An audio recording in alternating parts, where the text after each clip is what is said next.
Alright guys, so my favorite card control of all time is probably Ed Marlowe's Convincing Control. However, through the years, I've put my own touches and my nuances on it that has just become my go-to control whenever I need to control a card pretty much anywhere. This is going to be the most in-depth tutorial on this move you'll probably ever see, and I promise you that. So, let's get right into it. Alright guys, so here's what this move looks like. So a card can be noted or looked at, let's say the Queen of Clubs in this case, and it's outjogged in the middle and very fairly pushed in, but the control is already made and it's on the bottom of the deck. Okay, so the way this works is with a switch and a call, and don't let that word call scare you off. It's very simple to do, and I'll walk you through each step of the way. So what you want to do is, if you're doing this for somebody, you spread the deck and have them just point to a card or just say stop as you spread the deck like this. Now, once that happens, what you want to do is be mindful of the spread itself, okay? So what you want to have happen is you want to have a good spread of cards here, okay? So you don't want them to be so close together like this. So you want to have a fairly even wide spread like this. So there's about, I don't know, this much space in between each card in the spread. The reason for that is because here in a moment you're going to switch a couple of cards around, and so if they're too close together and bunched up, it's going to be quite difficult to do, and you'll get hung up, and it's just not going to work, okay? So be mindful of how you're spreading the deck to begin with, and you won't run into those issues. So just like this, sort of like you spread some cards wide like this, and you're just waiting for them to touch one, so maybe do it again if they haven't touched one yet, and so you're like this the whole way through.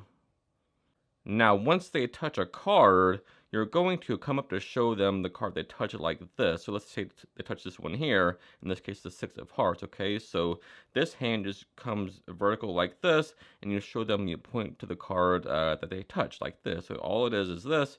It's not a move, you just show them the card like this on this, the bottom of the spread here.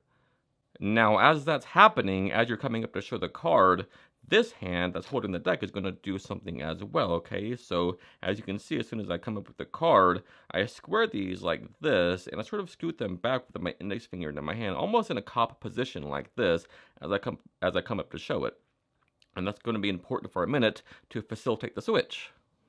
So those actions happen at the same time. It's not really a move, you're just sort of adjusting your hands around and adjusting these cards as you show it. It becomes automatic as you practice this, okay? So these get squared up as these get moved up, and you're just sort of scooting these down into your hand like this, deeper into your hand than a dealing position, okay? So now, you say, remember this card, you just sort of point to it like this with this index finger, okay? So now, the only fingers that's holding these cards is going to be your index finger and your middle finger. That'll give you a lot of freedom and a lot of movement with this card, all right? Because in a minute, you're going to switch this card for the card directly above it, okay? In this case, the Seven of Diamonds. So here's the switch.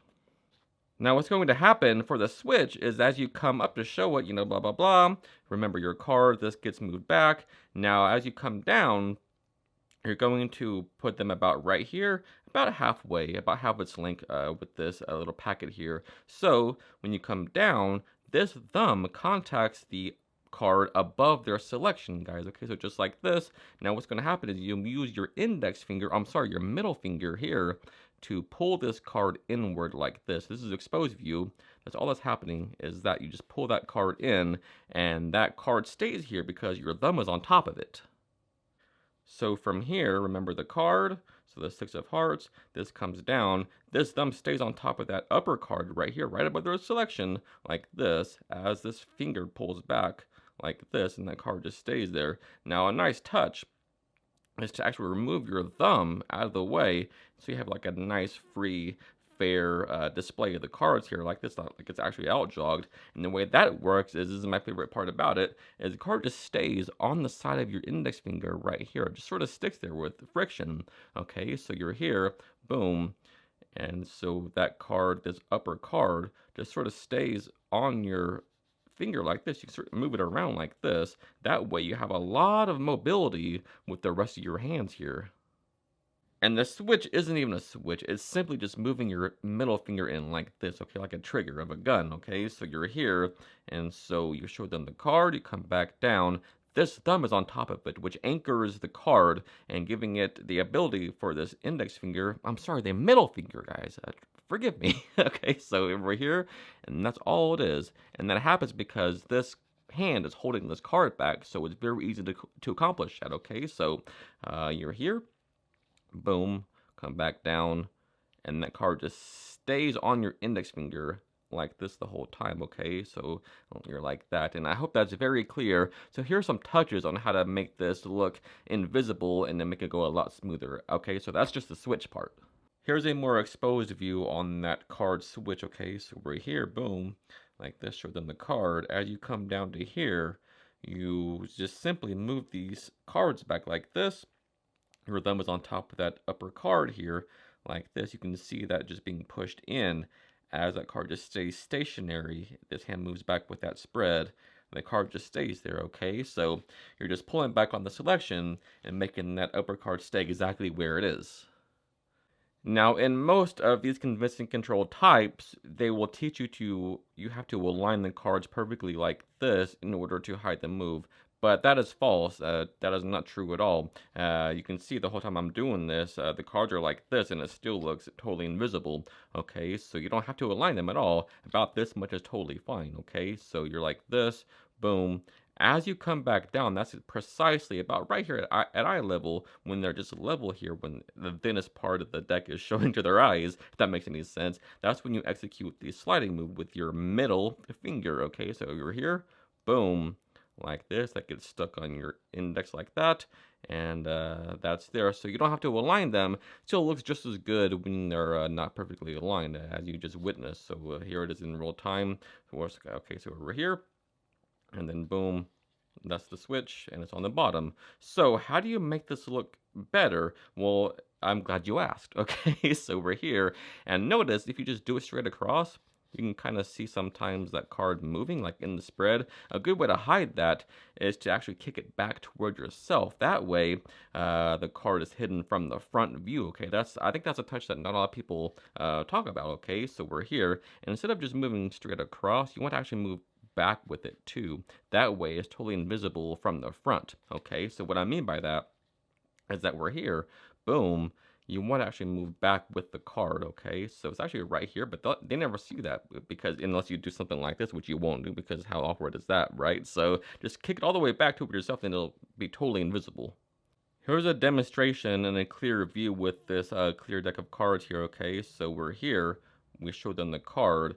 Okay, so we come over here, you can see that card being kicked back like this with your hands, with your fingers, and that card just stays out jogged like this. Now, the reason why this looks so good, guys, is because as you're doing this, keep in mind, you are also moving back with that fan of the cards, right? So we're here, boom, and you're also moving back with the actual spread itself. So you're not moving this card up at all, you're just moving this back, so that becomes outjogged, and this fan becomes aligned with the other part of the deck, if that makes any sense, right? So again, we're here, they see their card, boom, so you show it, we're about right here to execute the switch. So we do the switch as we move these cards back, and as you move them back, like I said, this card just gets stuck on your index, so you don't have to do anything really. You just simply move back with this part of the fan, making sure that that one card gets left behind on your index finger like this,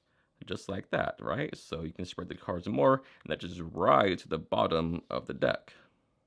So all the call is, guys, is this. So we have the card, we are about right here, we do our switch move like this, that gets left behind, out jogged, and we're here, right? You can see the card right there. So what we want to do is just let this card ride under the deck like this. So we kind of sort of dip our fingers down like this. That way it can ride and go on the bottom of these cards here. That's all a call is making a card go on the bottom of the deck inside of a spread. And you don't have to go fast. You don't have to make a jerky motion. I see a lot of people when they do this move, they do something like this, and you don't have to do that. The move is perfectly well hidden. You don't have to make a jerky move. And if you do a jerky move like this, they're going to notice that more than a card switch itself, right? So just be smooth about it and go slow like this. Okay, so we're here, and then just simply dip those fingers down like this to facilitate the coal. That just gets to the bottom of the deck, and you're ready to roll with whatever you want to do. So from the top again, the key points to remember is this. Okay, so spread the deck so each card is spread out like this. So it's easy to do the switch. So once they do the card, or once they point to a card, move it up. This index finger pushes these cards back. Come up to show the card. Okay, so as you move back down, this thumb contacts the card above it, like this. And so these go about right here as you do the switch. That card above gets left behind on the index as this finger moves back with the card, like this, moving back towards yourself, and then spread the deck to call the card to the bottom. And that's pretty much it. I think I've covered all details of that move. And if you have any questions, please ask me in the comments. I promise I will answer them, and I'll help you out with anything you might have needs about. So thank you for watching, and that is the Convincing Control, or at least my version of it. Alright guys, so as always, thank you so much for taking the time out of your busy day to watch this video. It truly does mean the world to me. And so if you learned something new and if you got value from this video, do me a huge favor and hit that like button and sub to the channel. Until next time, happy practicing. I love you guys.